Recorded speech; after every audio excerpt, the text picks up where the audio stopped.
こんにちは。僕は昨年5ヶ月で250島行ってきました。島紹介の動画も作っている珍しい日本人漫画家です。さて、シンガポールの有人島ではセントーサ島が有名ですが、チャンギ空港から一番近い有人島はプラウビンです。しかもセントーサ島への移動時間の半分以下で行くことができます。フライトのトランジットを生かしてぜひ日帰りでプラウビンへ行きましょう。プラウビンの歴史は島の西側を紹介するときにご案内いたします。12人揃うか12人分の運賃48ドルを支払うと船が出港します。僕が行った日は先に10名いたので待たずに出港できました。平日朝8時前は労働者の方々の勤務開始時間なのか狙い目です。運賃は昔は片道2ドルでしたが、2022年6月からは4ドルです。島の地図です。レンタサイクルがあれば東西エリアを4時間で回れます。レンタサイクルは1台約8ドルから27ドルです。歩行者のみのコースがあるので看板を注意してみてください。東側の名所7つを紹介します。クリスマスシーズンでも暑いので早朝から散策する方が人も少ないし熱中症予防にもなります。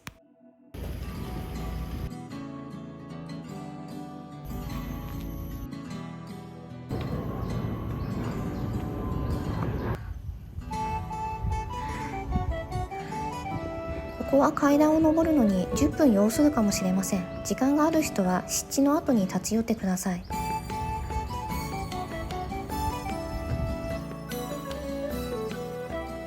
干潮時は限られた人数で干潟を歩くことができます。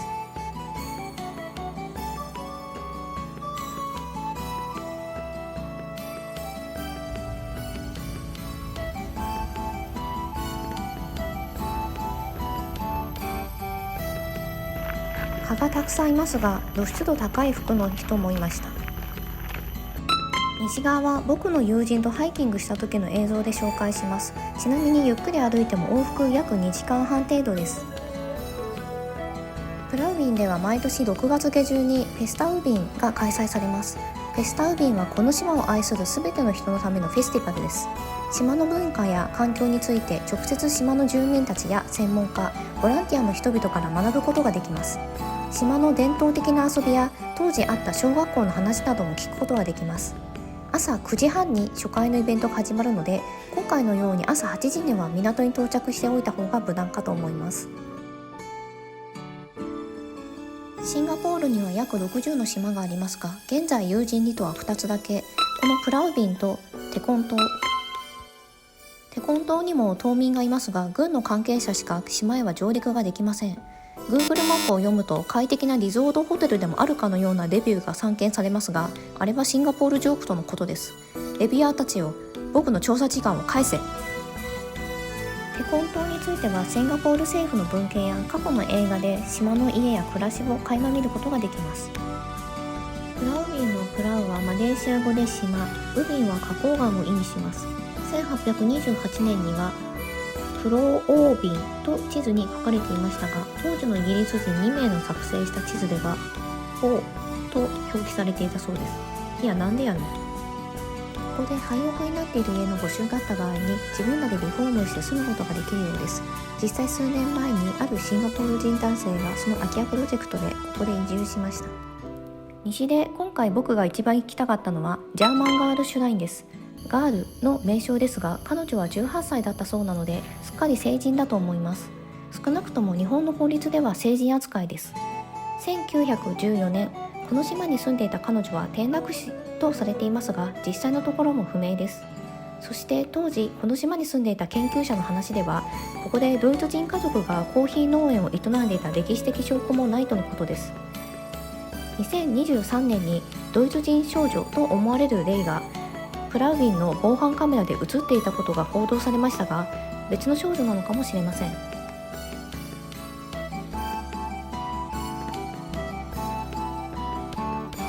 ちなみにセントーサ島は離島ではなく、今やただの有人島なので船なしで行けます。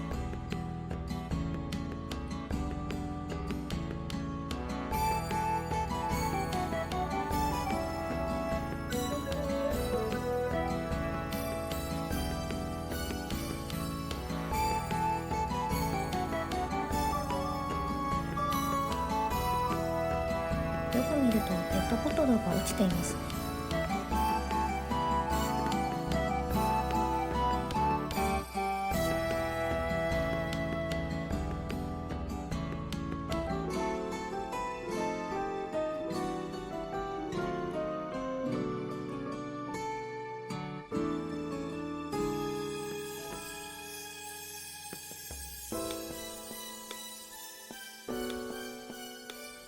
ここは行って戻ってくるのに2、30分はかかるので、時間があまりない人は当日次の場所に移ってください。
ペットボトル製品じゃなくても漏れないです。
停泊の仕方が気になる。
井戸があります。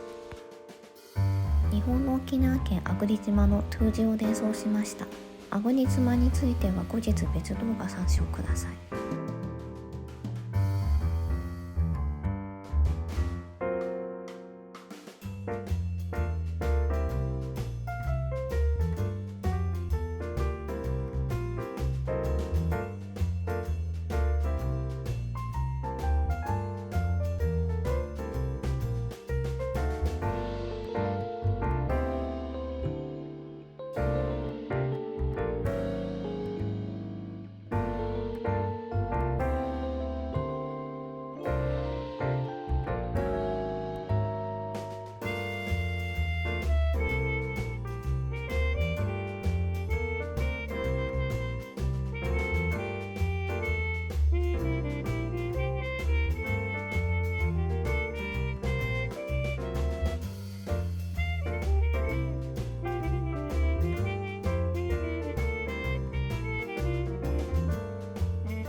キーのカヤック組です。往復ではなく片道コースなんですね。ちなみにシンガポールでカヤックは有料が多いですが、長期滞在者はセレター島のゴミ拾いボランティアでカヤックに乗ることができます。詳しくは後日アップするセレター島の動画をご参照ください。僕は先日日本人単独で参加してきました。皆さん親切で充実した時間になりました。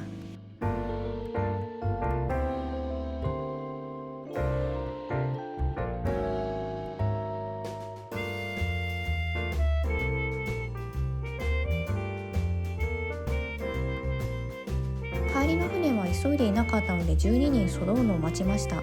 寝ている人もいて乗客かどうかが判断つきません。12人揃っても声掛けはなく、周りの動きを見て乗船に続く感じでした。何度かこの島に来ていますが、帰りの船の乗船タイミングは未だにつかめていません。ちなみにシンガポール本島からの船が来ても帰りの船は別です。初めて行かれる方はご注意ください。あれは養殖場です。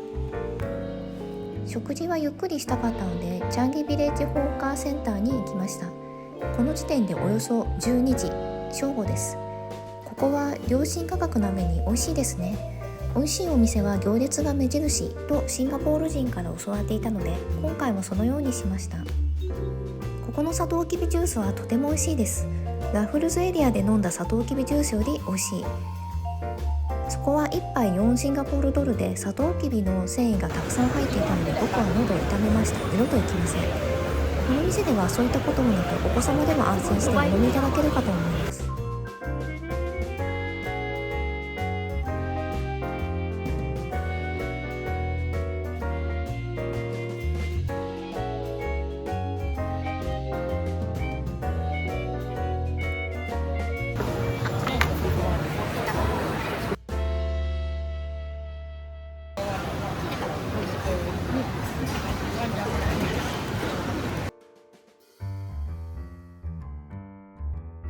牛肉のお店にしました。日本にはない味付けでとても美味しいです。友人も僕もスープまで飲み干しました。ちなみに友人は毎回スープを飲み干す律儀な性格です。僕の友人は人格者が多い。